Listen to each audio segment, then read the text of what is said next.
Aposentados, pensionistas e beneficiários de auxílios do INSS começam a receber hoje a primeira parcela do 13º salário. E você vai ver também.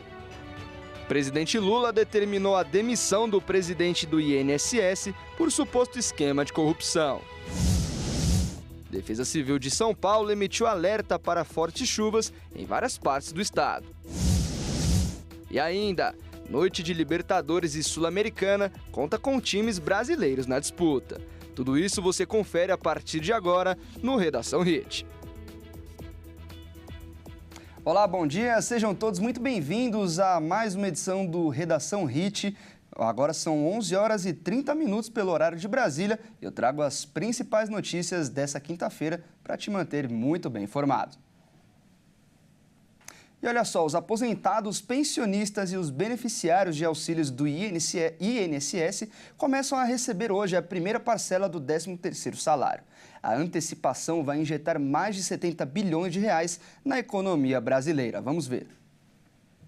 O pagamento da primeira parcela do 13º salário a aposentados e pensionistas segue a ordem do número final do cartão do benefício. Começa nesta quinta e vai até o dia 8 de maio. A medida foi anunciada pelo presidente Lula e atende a um pedido do ministro da Previdência Social, Carlos Lupe. A antecipação vai injetar cerca de 73 bilhões e 300 milhões de reais na economia brasileira. Antes de ser exonerado, o então presidente do INSS, Alessandro Stefanuto, solicitou à Dataprev que rodasse a folha de pagamento já com o abono neste mês. Ele falou que o pagamento antecipado seria essencial para ajudar os mais de 34 milhões de segurados do INSS a cobrir despesas básicas como alimentação e medicamentos. A segunda parcela do benefício vai seguir o calendário similar de 26 de maio a 6 de junho, também de acordo com o número final do benefício. A primeira parcela corresponde a 50% do valor do benefício.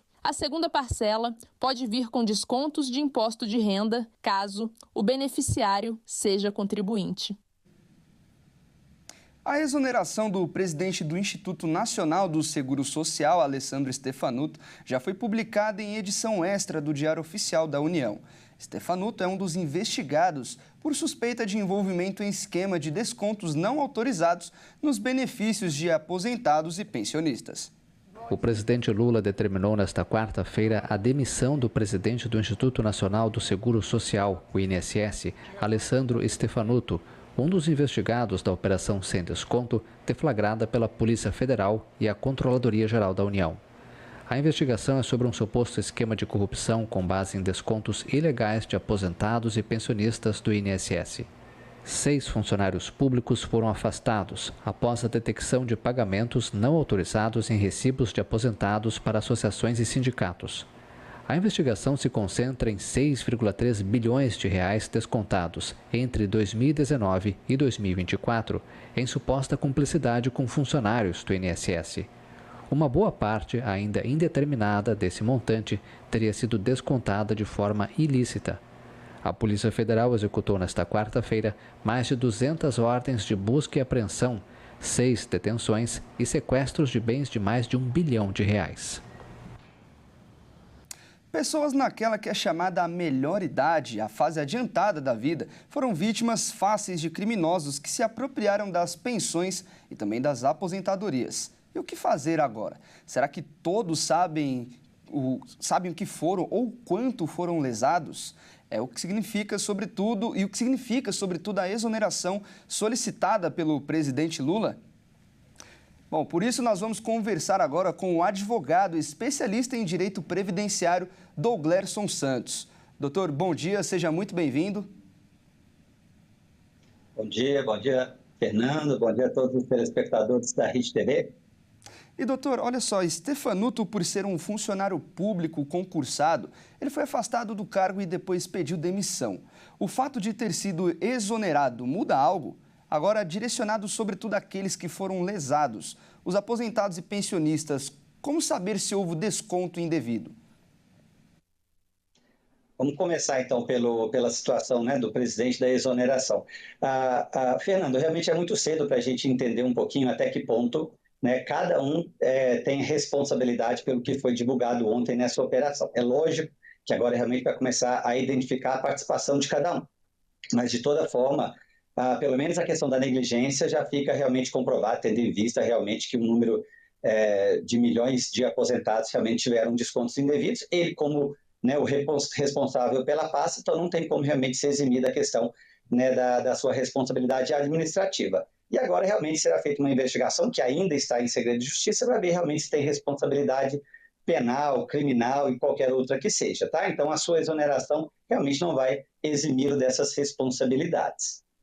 Quanto à questão dos aposentados, o que eu acho importante, Fernando, a gente esclarecer, tá? Primeira coisa que tem que ser feito, antes de pensar em restituição, antes de pensar nas questões judiciais, o aposentado, o pensionista, ele deve certificar que ele tem algum desconto indevido e, para isso, ele pode acessar tanto o site do Meu INSS quanto o próprio aplicativo, né, pelo celular. Então, ali ele consegue identificar o seu extrato do seu benefício.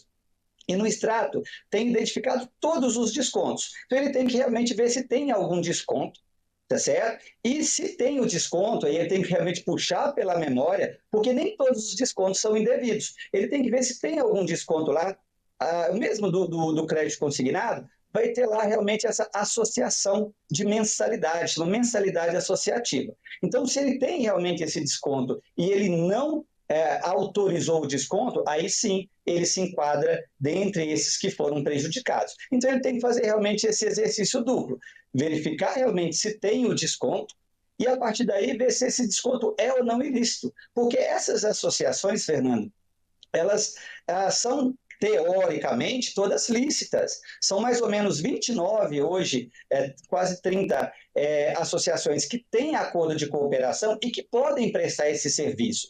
Então, o associado, né, uma vez o aposentado que é associado, ele tem benefícios de plano de saúde, plano odontológico, desconto em academia. Então, quando é regular, é feito dessa forma, mas ele tem que autorizar. Então, se ele não autorizou, aí sim ele realmente pode se considerar como parte desse processo todo.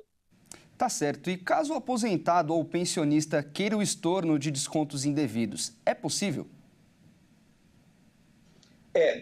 O que a gente está orientando, e a gente está trabalhando realmente nessa linha, é que realmente não vejo necessidade, não vejo prudência de imediato, né, desse aposentado, desse pensionista, quando ele identificar que houve o desconto, de já ingressar com alguma ação judicial. Tá certo? Por quê? O próprio ministro Lewandowski já reforçou isso ontem, já é um entendimento, mas foi reforçado ontem, que o INSS ele é responsável subsidiário dessas ações. O que significa isso, Fernando? Diferenciando responsabilidades onde qualquer um pode ser executado, na solidária significa que primeiro deve ser tentado, né, um acordo ou ressarcimento pela associação que está descontando. Mas o INSS ele fica na responsabilidade subsidiária, ou seja, caso não haja o pagamento, o INSS tem que arcar. Então, o que nós orientamos realmente? Que o segurado tem que fazer nesse primeiro momento é buscar provas. É realmente pegar o seu extrato, pega dos últimos anos, toda a documentação, qualquer documento que ele tenha recebido que não tenha assinado e guardar essa documentação. Porque existe uma possibilidade, eu acho que isso que vai acontecer, tá? Do Poder Executivo, através do INSS, fazer realmente alguma forma de ressarcimento administrativo, sem necessidade de ingressar. Então, não vejo necessidade de procurar um advogado de antemão. É simplesmente você aguardar com a sua documentação e ver de que forma que o INSS vai se posicionar.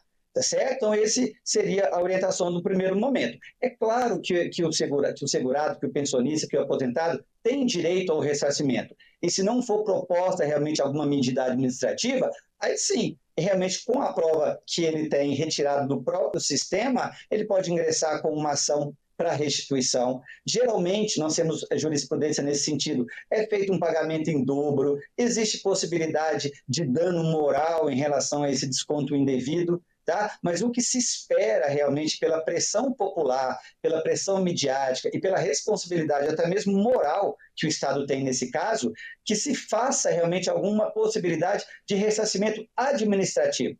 ou seja, pelo próprio meu INSS, alguma forma de você receber esse valor, de ter um estorno desse valor administrativamente. Porque como se imagina que são milhões de pensionistas, e se todos eles ingressarem, né, com uma ação judicial, não só o INSS, mas toda a estrutura do Poder Judiciário vai ficar realmente muito prejudicada. Por isso que se espera, nesse momento, nos próximos dias, que se dê realmente uma ideia de como esse valor vai ser ressarcido, mas que é direito do segurado, sim, do aposentado, e ele realmente tem que correr atrás. O que se faz por prudência, até mesmo por economia, para que ele não gaste nenhum valor em relação a isso, é que se aguarde para ver se vai ter algum direcionamento do Poder Executivo, do Estado, da União, do INSS.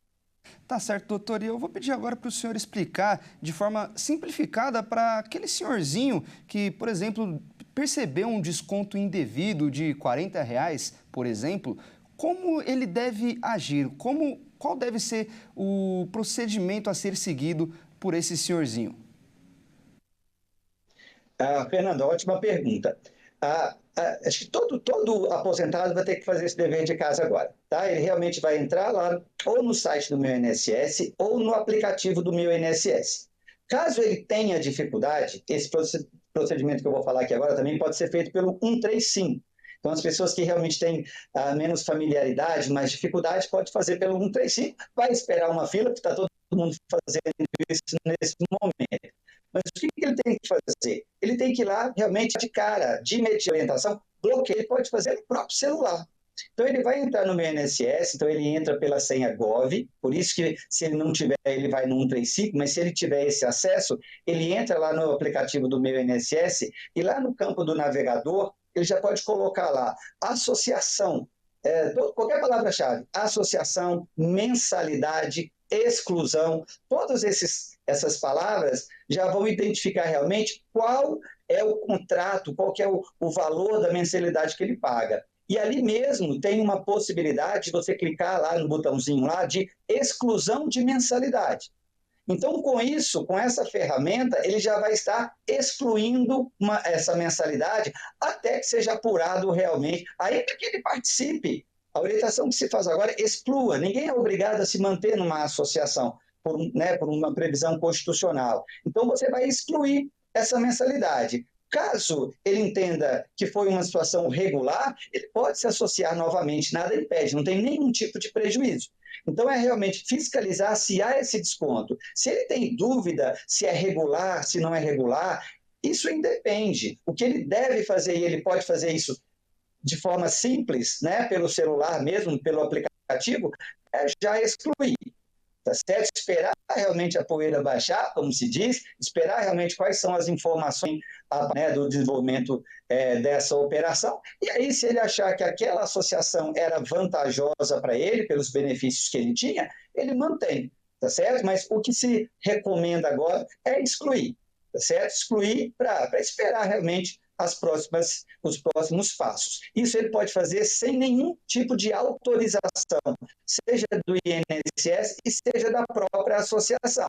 Ele faz isso entrando lá no meu INSS, caso tenha reforçando aqui, faça pelo 135. Tem que ter um pouquinho de paciência, né? A gente sabe que é o atendimento do INSS, mas é efetivo. Tá certo? Você consegue dar o comando de voz, eles vão identificar qual é o benefício que está sendo descontado e ali mesmo você consegue fazer a exclusão.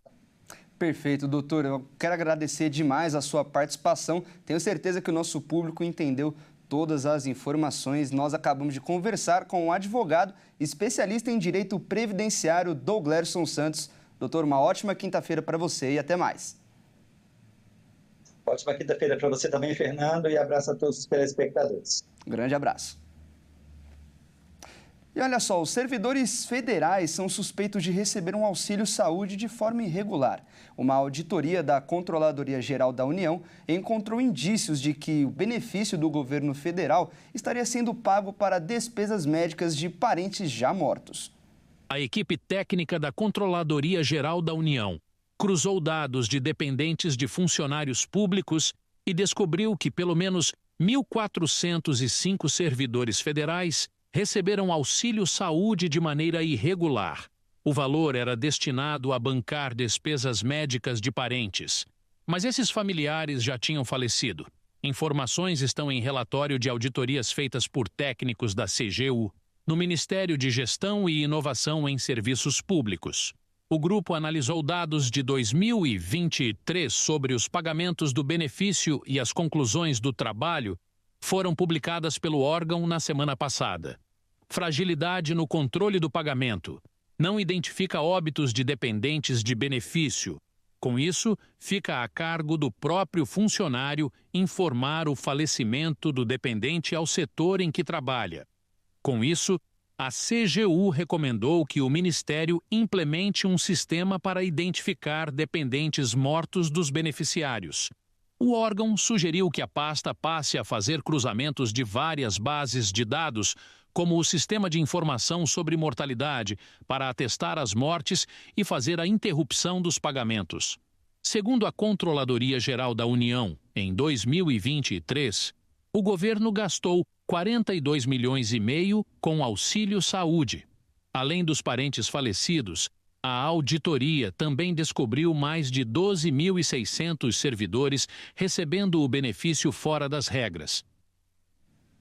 E você vai ver a seguir. Defesa Civil de São Paulo emitiu alertas para fortes chuvas em várias partes do estado. E agora vamos ver o tempo na cidade de Belo Horizonte, capital de Minas Gerais. Os termômetros marcam neste momento 24 graus, a mínima prevista é de 16 e a máxima de 26 graus. O Redação Hit volta já já.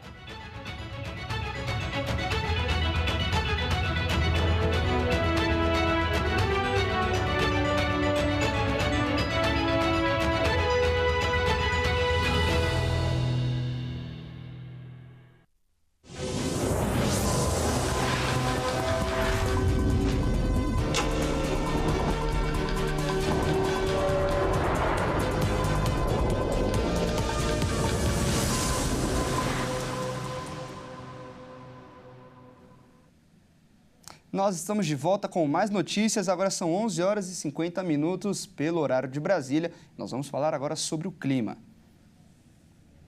Isso porque a Defesa Civil de São Paulo emitiu um alerta para chuvas fortes entre hoje e amanhã em várias partes do estado. O órgão também instalou o gabinete de crise para monitorar as possíveis ocorrências.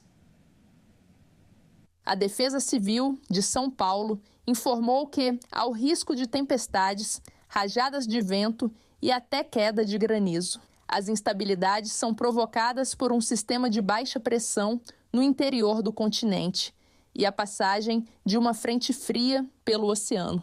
Além disso, há a presença de ventos fortes em altos níveis de atmosfera. As áreas com maior atenção são a região metropolitana de São Paulo, Vale do Ribeira, Baixada Santista, Litoral Norte, Serra da Mantiqueira e as regionais de Itapeva, Campinas, Sorocaba e São José dos Campos, onde há risco elevado para transtornos associados às chuvas. Também há previsão de volumes significativos nas regionais de Presidente Prudente, Marília, Araçatuba, São José do Rio Preto, Ribeirão Preto, Franca, Barretos, Araraquara e Bauru. O gabinete de crise ajuda no monitoramento das condições climáticas e também articula ações preventivas com os municípios e tenta garantir uma resposta rápida às ocorrências registradas. Participam dos gabinetes agências reguladoras de serviços, transportadoras de abastecimento de água e fornecimento de energia, além do Corpo de Bombeiros. A Defesa Civil orienta que a população acompanhe os avisos oficiais e, em caso de emergência, acione o telefone 199. A atenção deve ser redobrada em áreas de risco, como encostas, margens de rios e regiões com histórico de alagamentos ou deslizamentos. Bom, e agora vamos falar de esportes. Nesta quinta-feira temos Libertadores e Sul-Americana e teremos brasileiros em campo. Vamos ver os principais jogos. Na Libertadores, Palmeiras e Bolívar se enfrentam nesta quinta-feira às 19 horas em La Paz, na altitude. A equipe alviverde chega em seu melhor momento da temporada, com 6 vitórias seguidas, sendo as 2 últimas fora de casa pelo Brasileirão contra o Internacional e o Fortaleza. E na Libertadores, o Verdão tenta se manter com 100% de aproveitamento e na ponta da chave do seu grupo. Em segundo lugar do grupo F, com 4 pontos, o Bahia joga às 9h30 em Salvador por um triunfo para assumir a liderança e abrir 4 pontos para o Atlético Nacional, que é o terceiro colocado. Na Sul-Americana, o Timão enfrenta o Racing do Uruguai pela terceira rodada da fase de grupos na Neoquímica Arena, às 19 horas. As duas equipes já se enfrentaram 4 vezes na história. Foram 3 vitórias alvinegras e 1 empate.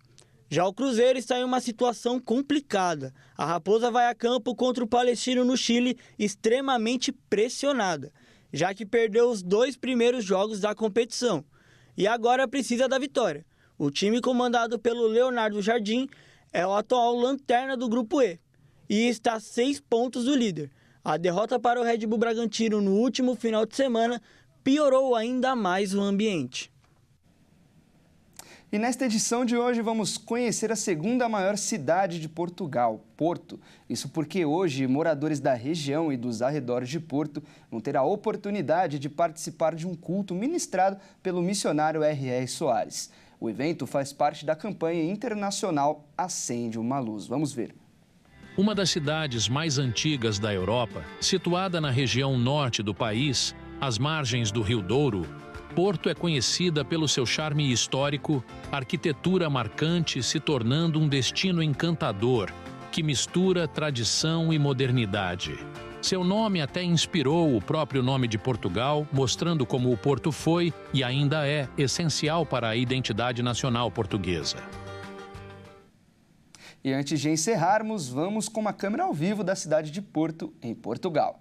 O Centro Histórico de Porto foi classificado como um patrimônio mundial pela Unesco. É um labirinto de ruas estreitas e casas coloridas que contam histórias de séculos. Culturalmente vibrante, o Porto é também um polo de arte, gastronomia e inovação, seja pelos pratos típicos, como a francesinha, pelos cafés antigos ou pelas casas de fado e jazz.